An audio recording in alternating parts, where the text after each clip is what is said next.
A little while ago, MTG Goldfish put out a Commander Clash podcast where they talked about non-commander cards that have really cool effects that would be great as commanders if they ever got reprinted onto a legendary creature. This got me thinking, what would those legendary creatures actually look like? And what would the eventual card be? For the most part, they're pretty one-to-one, but they still need type line, stats, names, and even art. So I took a selection of cards from their choices and did just that, making custom commanders with my own art to see if I could bring these legends to life. Let's take a look. The first card I tried to tackle was Homerid's Spawning Bed. I absolutely love this card. I've never had it actually do anything useful in game, but I always try. I love it. It's so cool. For Homerid's Spawning Bed, they obviously had to be a Homerid, which did pose a bit of a challenge. What's a Homerid named? There is no actual named Homerids in all of Magic, as far as I could tell in my research. The only one we have is from a Mystery Booster playtest card, Cod. So with that being the only thing we have to work with, I went with another real word name and used a KH at the beginning of it. Kid is like a attendant at the Homerid Spawning Bed. Originally I was thinking of trying to make them like this sort of matronly, motherly figure, and I did not know how to draw that as a Homerid. So instead, they're kind of this shrimpy boy who watches over the other eggs before they hatch. Are they actually like a motherly matron figure and this is just what they look like because they're a Homerid? Are they actually another young Homerid who's looking over the eggs?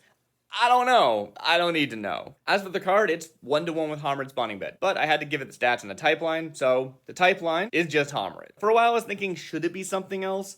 I don't really know. The thing about Homerid culture is we just don't have a lot of answers about how civilized they are. You could say they're a citizen, but like, do Homerids even have a citizenry?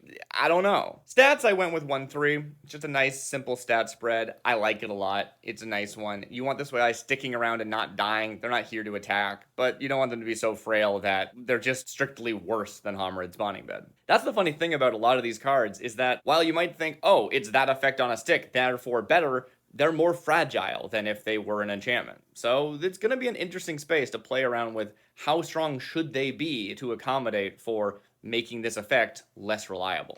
Next up is Mirror March. Well, it wasn't actually the next one I did by the actual card design, but that doesn't really matter that much when the card design is mostly staying 1-to-1. Then again, this one does change a little bit. For Mirror March, they talked a lot about maybe this should deviate a bit from the original card. It might be blue-red. And when I think coin-flipping blue-red card, I think Zinder Split. Zinder Split being one half of the Zinder Split Okun partner pair. Now I've got a homunculus on the mind. And in the video, they actually talked about maybe they should be an illusion. That would be a really interesting direction to go for this something that's making clones. So for this one, they kind of just did my work for me. Ixoder is a homunculus illusion who is like a dream of a dream who's dreaming more dreams or something. They have the same ability as Mirror March as you'd expect, but I've modified it slightly so that the token copies are also illusions because, yeah, of course they should be. Does this break the effect and make it more powerful? Probably not. In fringe situations, it's worse. In fringe situations, it's better. It's probably fine. Next is when things get kinda weird. The last two were enchantments, one with an activated ability and the other with a static ability. But both, they're 1-to-1 with their eventual card, I just needed to give it stats. This one is a sorcery.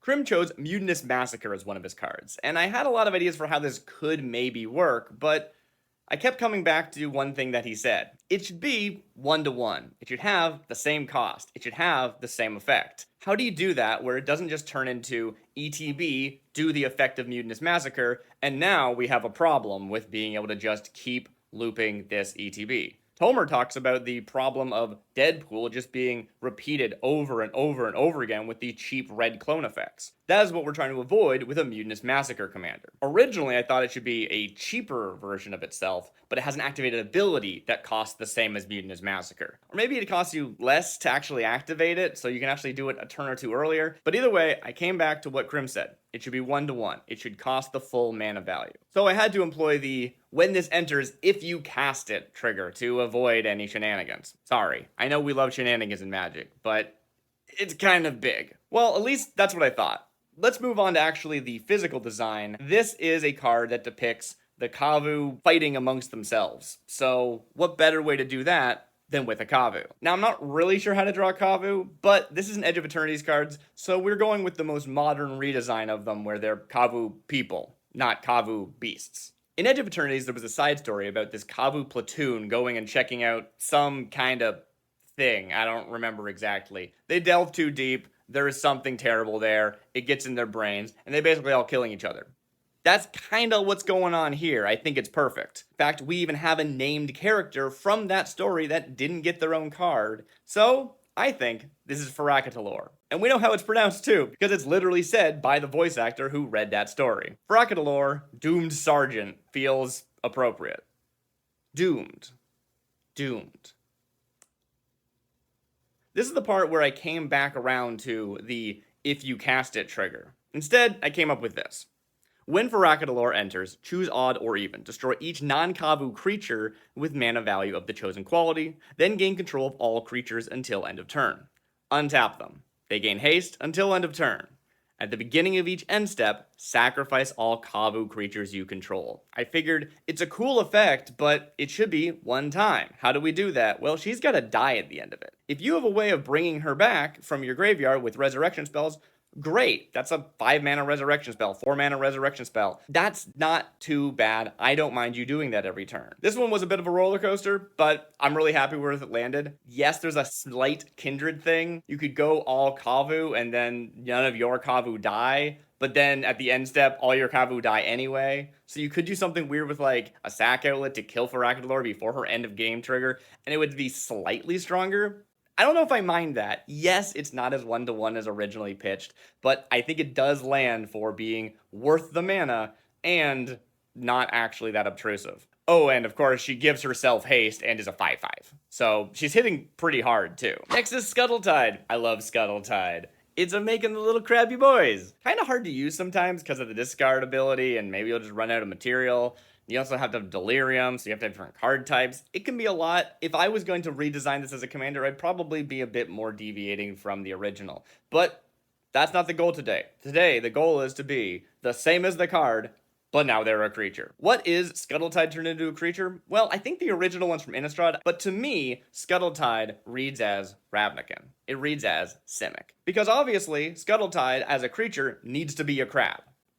They got it. And if they're a crab, but also a legend, they're probably a person. They don't have to be a person. They could just be a big crab like Cherix, but they're probably a person. So, to me, that reads Simic hybrid. Simics love to do experiments on themselves and turn themselves into weird abominations that are part something else. And they count as that thing. Probably most people would tackle this by making them an elf crab. I wanted to go Vidalcan crab just to drive home this idea that they are a blue card, not blue-green, despite being Simic. That said, the name I came up with actually comes from the flavor text of a mono-green card. Biogenic Upgrade was just too perfect. It's a sorcery that puts counters on stuff, but more importantly, the art has a hybrid shark crab, and the flavor text says, our state-of-the-art laboratories have been stripped of bothersome safety measures. Radula, Simic Biomancer. So of course this is Radula, and those safety measures maybe should have been there because she's somehow ended up as a crab.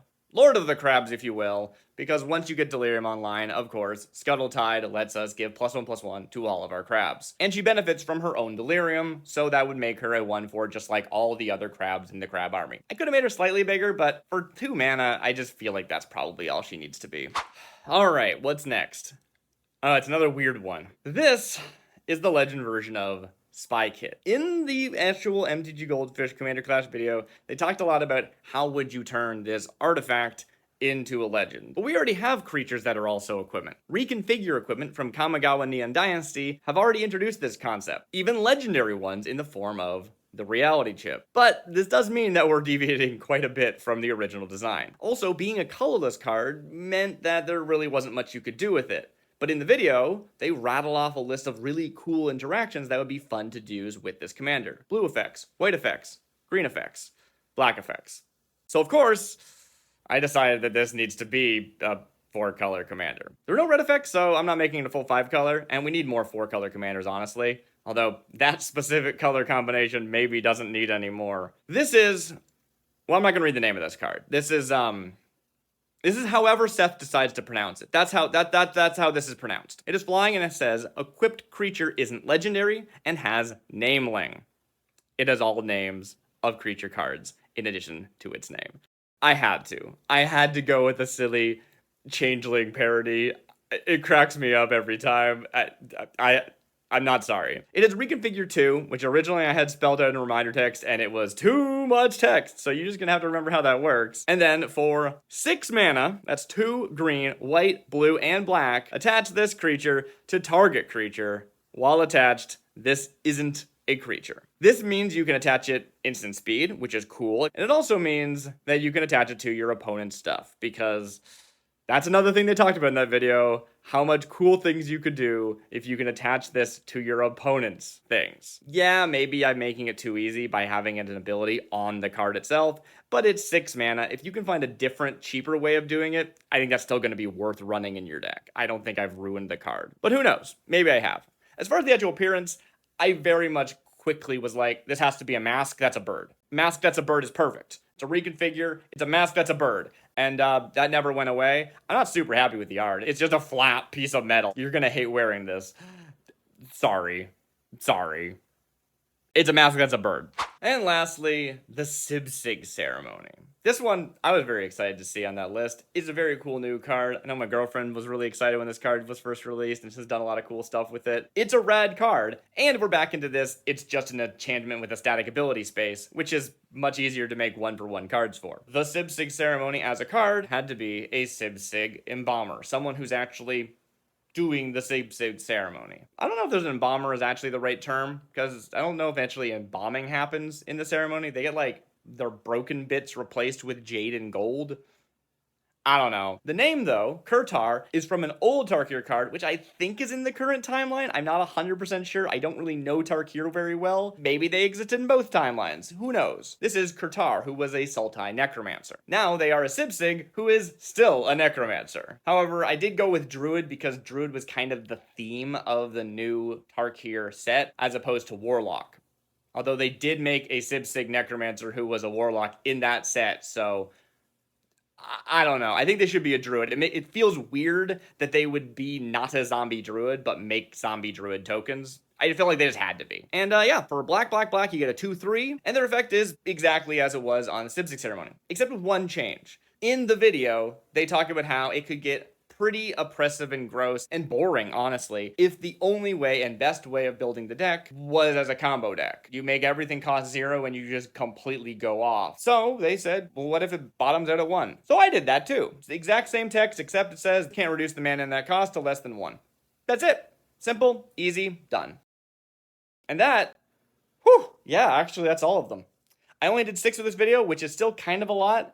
I was thinking of doing 1 for each of them, but I just got too excited about some of the cards. Sorry, everyone who only got represented on 1 card. You'll notice, actually, I only did non-creatures. I wanted to specifically do non-creatures, and some of the pitches in that video were creatures. And I went, well, that's boring. You just add legendary to that. There's no real space for cool, interesting design, and I want to do some weird art of a zombie druid, for example. Anyway, that's it. Have a good night. I'm Darcy Bits. These are my 6 takes on those cards. Feel free to use them in a future video if you ever want to. Wink. I don't think I did that correctly. I'm gonna try it again. Wink. And yeah, that's it. Bye. Outros.